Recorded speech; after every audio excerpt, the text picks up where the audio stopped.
Hi students. போன கிளாஸ்ல Coulomb's லாவோட scalar form பார்த்தோம் இல்லையா? ஸோ இந்த கிளாஸ்ல வெக்டர் ஃபார்ம் பார்க்குறோம். ஒன்று பெருசா மாடிஃபிகேஷன்ல சின்ன ஒரு மாடிஃபிகேஷன் தான். We consider two like charges plus q1 and same magnitude plus q2. Both are separated by a distance r. இது distance, not displacement. இப்போ என்ன ஆகும்? What will happen? You know, this charge q1 plus q1 experiencing the force f1 vector due to the charge 2. That is why I put f12. Okay, so it is experiencing a repulsive force in this direction. Similarly, இதுவும் பாத்தீங்கன்னா இந்த டைரக்ஷன்ல ஒரு repulsive force experience பண்ணோம். ஏன் இந்த இடத்துல 2 1 போடுறோம் 1 2 போடுறோம்னா force experienced with the charge 1 due to the 2, force experienced with the charge 2 due to the 1. ஓகேவா? ஸோ இதோட டிஸ்பிளேஸ்மெண்ட் பாத்தீங்கன்னா இதுக்கு ஆப்போசிட்ல இருக்கும். ஸோ இது r12 கேப்பா இருக்கும், இது இந்த பக்கம் இருக்கும். தட் இஸ் வாட் r21 கேப்பா இருக்கும். ஸோ இது என்ன தெரியுதுன்னா r12 cap is equal to minus r21 cap அப்படின்னு நமக்கு தெரியும். ரைட், இப்ப கூலும்ஸ் லா பார்க்கலாம். Force f21 vector is equal to நம்ம லாஸ்ட் கிளாஸ்ல பார்த்ததுதான், லாஸ்ட் வீடியோல பார்த்தோம் இல்லையா, அதேதான்.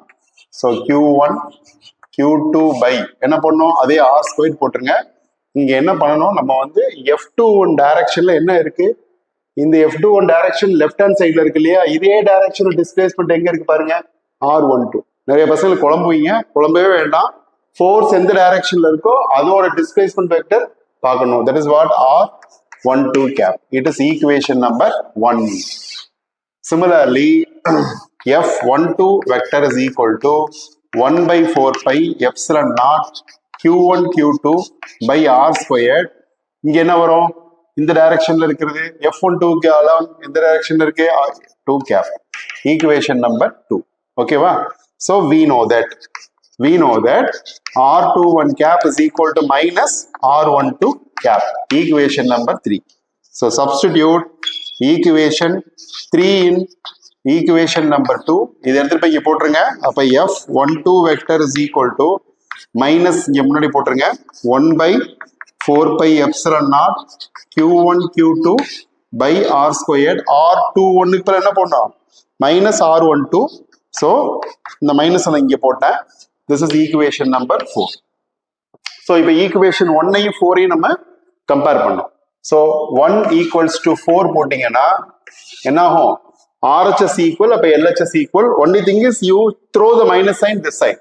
therefore f12 vector is equal to minus f21 vector. இது எங்கேயோ பார்த்த மாதிரி இருக்கா, Newton's third law, equal and opposite force. so electrostatic force or Coulomb's force obeys the Newton's third law. Okay.